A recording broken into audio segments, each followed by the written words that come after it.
For the past few weeks, there's been a lot of talk around Washington about taxes, and there's been a lot of political positioning between the two parties. But around kitchen tables, Americans are asking just one question. Are we going to allow their taxes to go up on January 1st, or will we meet our responsibilities to resolve our differences and do what's necessary to speed up the recovery and get people back to work? Now, there's no doubt that the differences between the parties are real and they are profound. Ever since I started running for this office, I've said that we should only extend the tax cuts for the middle class. These are the Americans who've taken the biggest hit, not only from this recession, but from nearly a decade of costs that have gone up while their paychecks have not. It would be a grave injustice to let taxes increase for these Americans right now, and it would deal a serious blow to our economic recovery. Now, Republicans have a different view. They believe that we should also make permanent the tax cuts for the wealthiest 2% of Americans. I completely disagree with this. A permanent extension of these tax cuts would cost us $700 billion at a time when we need to start focusing on bringing down our deficit. And economists from all across the political spectrum agree that giving tax cuts to millionaires and billionaires does very little to actually grow our economy. This is where the debate has stood for the last couple of weeks. And what is abundantly clear to everyone in this town is that Republicans will block a permanent tax cut for the middle class unless they also get a permanent tax cut for the wealthiest Americans, regardless of the cost or impact on the deficit. We saw that in two different votes in the Senate that were taken this weekend. And without a willingness to give on both sides, there's no reason to believe that this stalemate won't continue well into next year. This would be a chilling prospect for the American people, whose taxes are currently scheduled to go up on January 1st because of arrangements that were made back in 2001 and 2003 under the Bush tax cuts. I am not willing to let that happen. I know there's some people in my own party and in the other party who would rather prolong this battle, even if we can't reach a compromise. But I'm not willing to let working families across this country become collateral damage for political warfare here in Washington. And I'm not willing to let our economy slip backwards, just as we're pulling ourselves out of this devastating recession. I'm not willing to see 2 million Americans who stand to lose their unemployment insurance at the end of this month be put in a situation where they might lose their home or their car or suffer some additional economic catastrophe.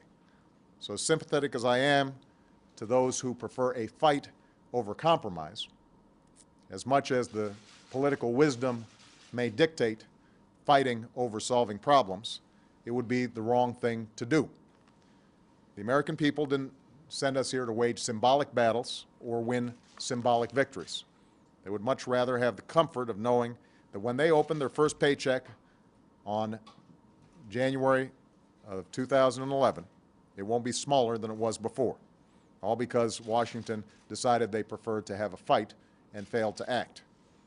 Make no mistake, allowing taxes to go up on all Americans would have raised taxes by $3,000 for a typical American family, and that could cost our economy well over 1 million jobs.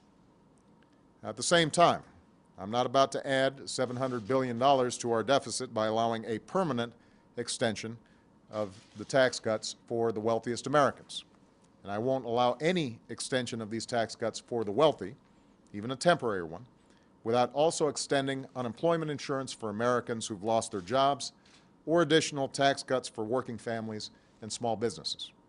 Because if Republicans truly believe we shouldn't raise taxes on anyone while our economy is still recovering from the recession, then surely we shouldn't cut taxes for wealthy people while letting them rise on parents and students and small businesses. As a result, we have arrived at a framework for a bipartisan agreement. For the next 2 years, every American family will keep their tax cuts. Not just the Bush tax cuts, but those that have been put in place over the last couple of years that are helping parents and students and other folks manage their bills. In exchange for a temporary extension of the tax cuts for the wealthiest Americans, we will be able to protect key tax cuts for working families. The Earned Income Tax Credit that helps families climb out of poverty. The Child Tax Credit that makes sure families don't see their taxes jump up to $1,000 for every child.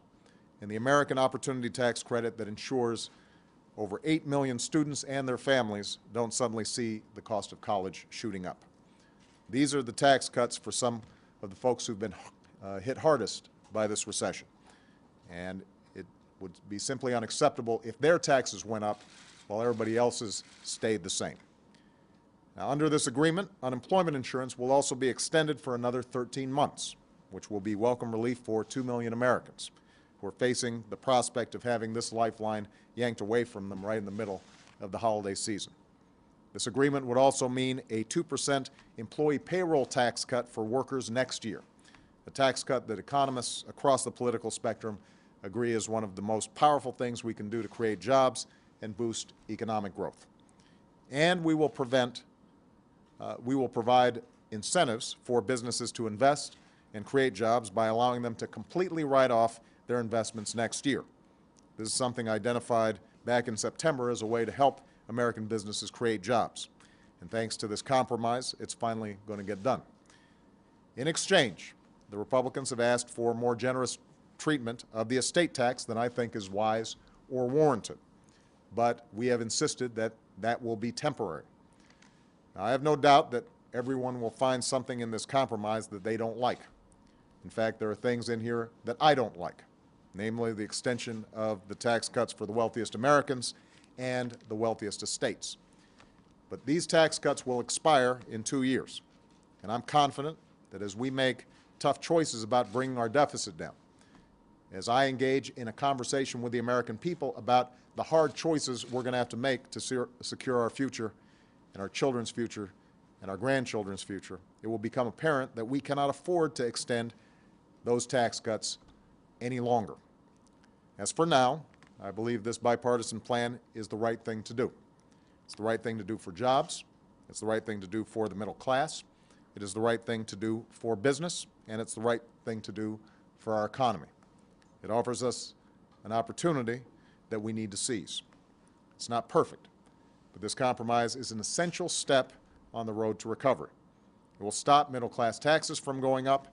It'll spur our private sector to create millions of new jobs and add momentum that our economy badly needs.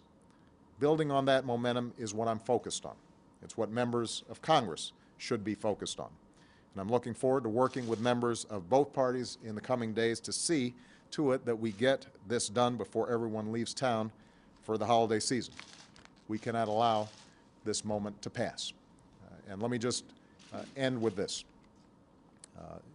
There's been a lot of debate in Washington about how this would ultimately get resolved. I just want everybody to remember over the course of the coming days, both Democrats and Republicans, that these are not abstract fights for the families that are impacted. 2 million people will lose their unemployment insurance at the end of this month if we don't get this resolved. Millions more of Americans will see their taxes go up at a time when they can least afford it. And my singular focus over the next year is going to be on how do we continue the momentum of the recovery, how do we make sure that we grow this economy and we create more jobs.